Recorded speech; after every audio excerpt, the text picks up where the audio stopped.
ini.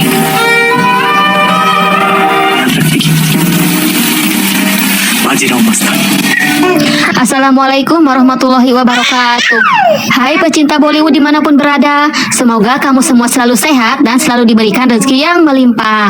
Pada kesempatan kali ini, pecinta Bollywood akan mengulas film yang dirilis pada tahun 2015 yang dibintangi oleh aktor India terkenal seperti Ranveer Singh, Deepika Padukone, dan Priyanka Chopra.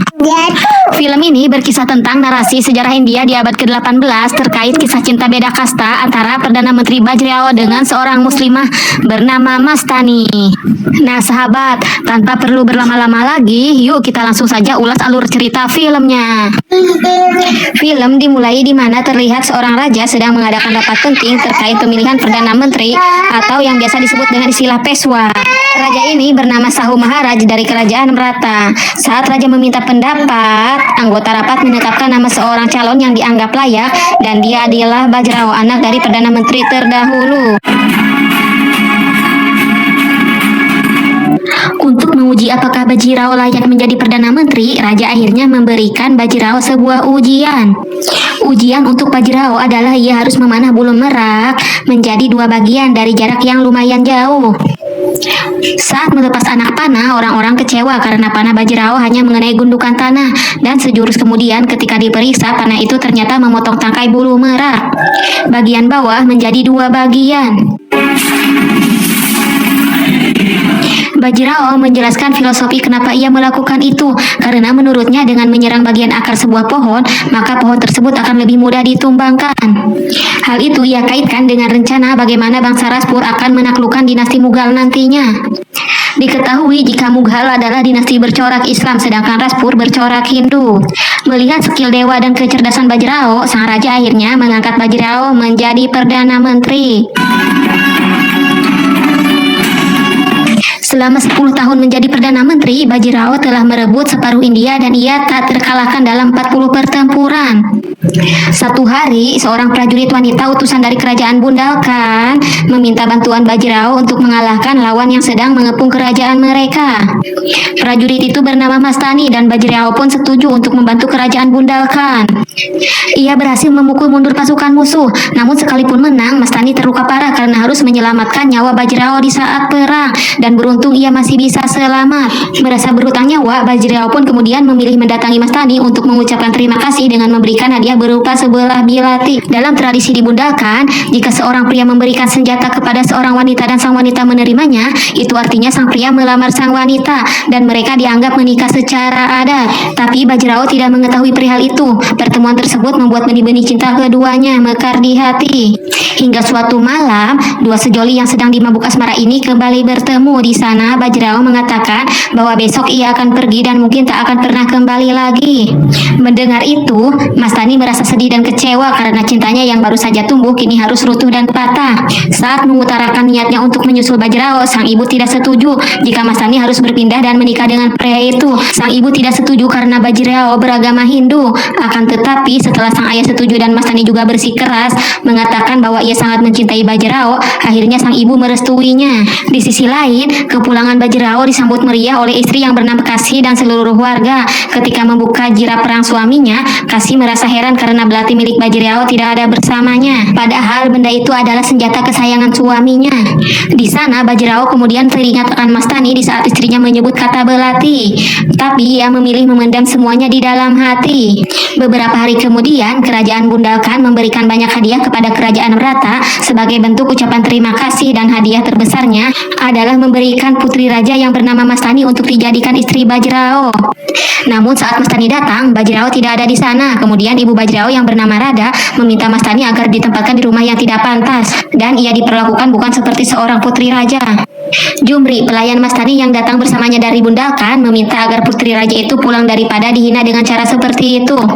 Akan tetapi Mastani tidak menyerah. Ia bertekad tetap di sana untuk memenangkan hati Bajirao, orang yang sangat ia cintai. Suatu malam saat tahun baru, Mastani memikat perhatian Bajirao dengan tariannya yang sangat memukau di istana kaca milik Bajirao.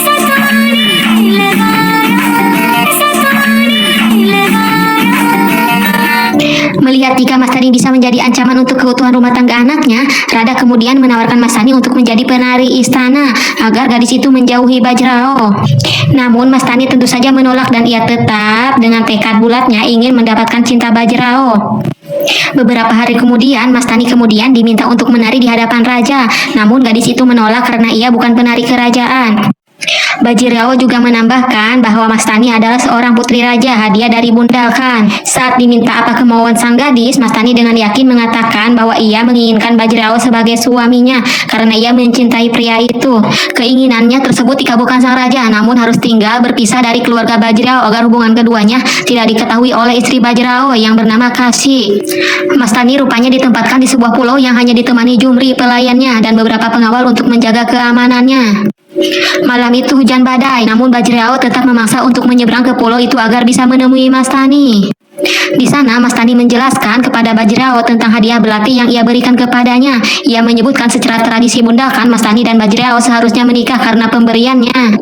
Di sana, Bajrao mengatakan bahwa ia sudah punya istri, namun Mas Tani tetap bersikeras bahwa ia siap menerima pria itu apa adanya. Bajrao pun akhirnya setuju untuk menjadikan Mas Tani sebagai istri keduanya, dan kisah cinta terlarang mereka barulah dimulai. Bajirao Mastani. Singkat cerita, di belahan India Selatan terdapat kerajaan di bawah kekuasaan Nizam.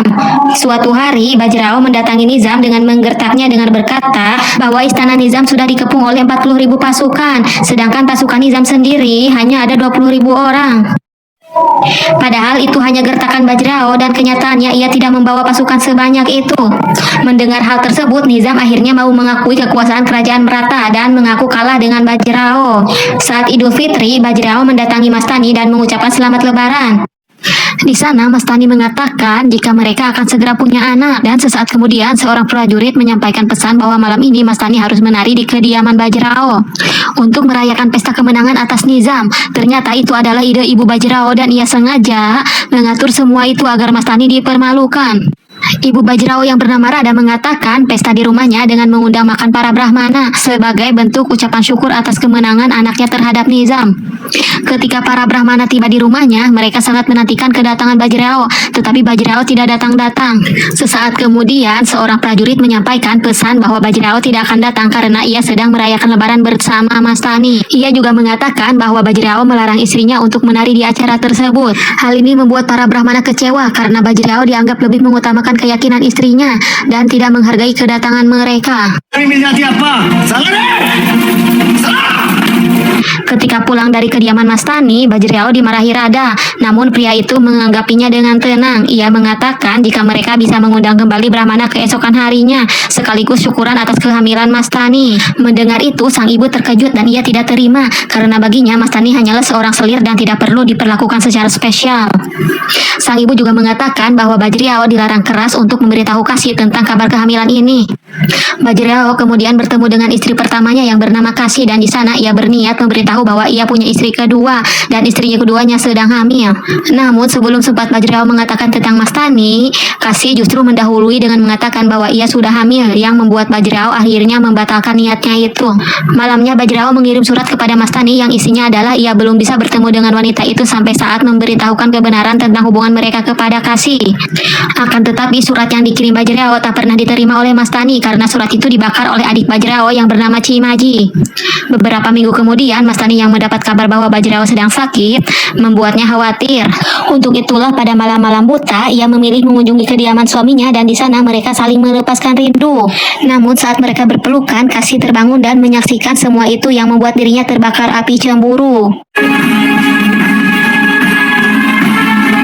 Singkat cerita, beberapa bulan kemudian, Kasi melahirkan seorang bayi laki-laki dan ia tampak tak senang dengan Bajrao setelah mengetahui Bajrao memiliki selir, namun ia memilih bungkam. Di sisi lain, Mas Tani juga melahirkan seorang putra dan mereka menamainya Krishna, sementara Kasi menamai anaknya dengan nama Ragunan. Beberapa hari kemudian, Mas Tani mendatangi kediaman Kasi untuk memberi hadiah kepada anak Kasi. Namun kedatangannya dicemooh oleh adik Bajrao dan mereka kemudian mulai berdebat tentang makna sebuah warna dan hubungannya dengan sebuah agama. Menurut Cimaji, jika ingin memberikan berkat, Mas Tani seharusnya membawa kain berwarna jingga sesuai keyakinan agama Hindu, bukan warna hijau. Mastani menjawab, semua orang menghubungkan setiap agama dengan warna, sedangkan warna sendiri tak punya agama. Setelahnya Mastani memberi berkat, kemudian meninggalkan mereka semua. Saat Bajriao meminta upacara pemberian nama untuk anaknya buah dari pernikahannya dengan Mastani, Krisnabat menolak upacara itu karena dua alasan. Pertama, Bajriao menikah dengan Mastani tidak secara Hindu. Dan yang kedua, anak itu terlahir di luar pernikahan. Krisnabat bahkan terang-terangan mengatakan jika anak itu adalah anak haram. Mendengar hal itu, Bajriao marah dan ia menyatakan bahwa anaknya akan mengikuti agama sang ibu. Kemudian namanya diganti menjadi Syamsir Bahadur. Shamsher बहादुर कहलाएगा। Bajriao pun memberikan lahan pertanian kepada Mastani dan itu membuat Shimaji marah.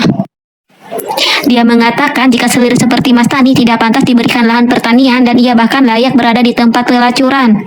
Mendengar ucapan adiknya, Bajriao meradang dan ia melempar adiknya dengan pisau sebagai gertakan. Krisnabat kemudian menawari Bajriao agar melakukan ritual penebusan dosa, namun Bajriao menolaknya. Ia mau melakukan itu jika Mastani diakui oleh keluarganya sebagai istrinya yang sah saat ia membawa Mastani ke rumah keluarga besarnya nanti. Tetapi sang ibu menolak dan ketika Bajriao membawa Mastani ke rumahnya, tidak ada satupun anggota keluarga di sana yang menyambut kecuali Kasih. Kasih mengatakan ia melakukan itu hanya sebatas ritual tidak lebih karena hatinya tetap tidak bisa menerima Mastani sebagai anggota keluarga.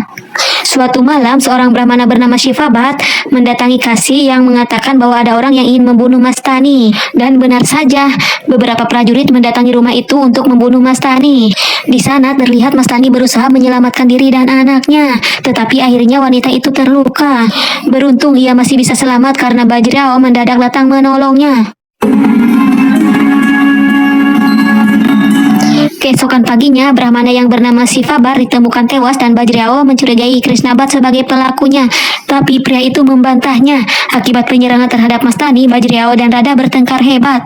Sang ibu menyesalkan pilihan Bajriao untuk menikahi Mastani karena sejatinya kaum Rajput harus memerangi bangsa Mughal, bukan menikahinya. Pertengkaran itu membuat Bajriao akhirnya memilih mengundurkan diri dari jabatan Perdana Menterinya. Singkat cerita, setelah melepas jabatannya, Bajriao didatangi dua temannya untuk menyampaikan kabar jika putra Nizam memberontak dan mereka butuh bantuan Bajriao untuk melawannya. Awalnya Bajriao menolak karena ia sudah mengundurkan diri dari jabatan. Namun pada akhirnya Bajriao bersedia untuk kembali menjadi Peshwa setelah mengingat besar cintanya untuk kerajaan Maratha.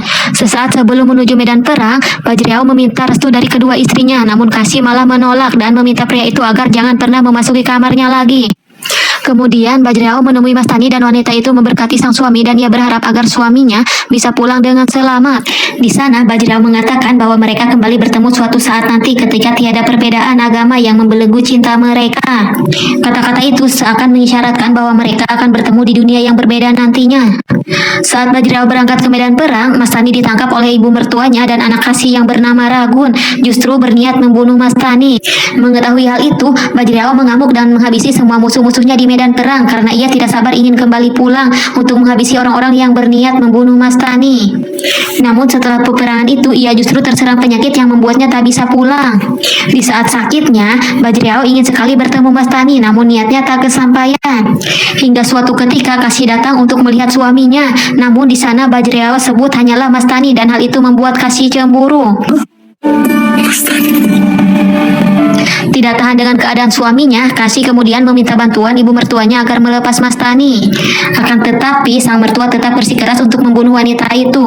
Karena sakit dan tak bisa menemui orang yang ia cintai, Bajriao semakin kehilangan kesadarannya. Ia sudah seperti orang gila, ilusinya seakan-akan sedang bertarung melawan takdir yang ingin menghabisi ia dan Mastani. Sementara Mastani sendiri tak pernah dibebaskan dari rantai yang membelenggunya.